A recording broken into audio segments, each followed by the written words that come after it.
आजच डाउनलोड करा आणि तुमच्या आवडत्या मालिकांचा आनंद लुटा। अनोळखी माणसाबद्दल कुणी वाईट का बोलेल, पण तुमच्यापैकी कोणीही खरंच काय घडलंय हे जाणून घेण्याचा साधा प्रयत्न सुद्धा केला नाही। उलट या मुलींचाच अपमान करून त्यांना घरातून बाहेर काढलं। बाहेर काय घडलं ते माहित नाहीये ना तुम्हाला? मी सांगते, कारण मी ते पाहिलंय आणि ऐकलंय।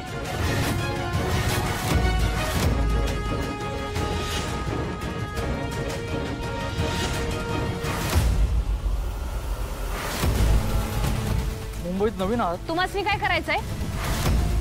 गावरान तडका। I like it. अशा झणझणीत डिशेस टेस्ट करायला मला नक्की आवडेल।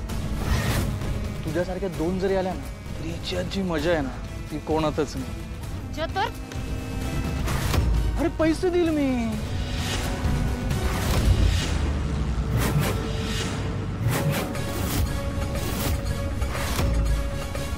सांग नयनतारा, यात चूक कोणाची आहे? या अशा मुलाशी तू तुझ्या प्राजक्ताचं लग्न लावून देणार होतीस?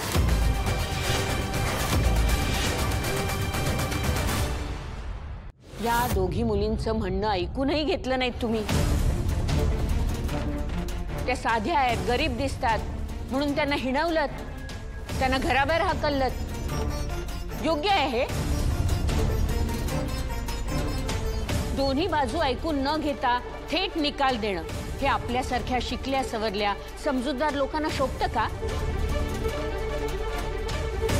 इथे आता जे काही घडलं ते अजिबात योग्य नव्हतं। मुलगा वयात आला म्हणजे त्याचं लग्न लावून देणं एवढंच फक्त आईवडिलांचं कर्तव्य नसतं,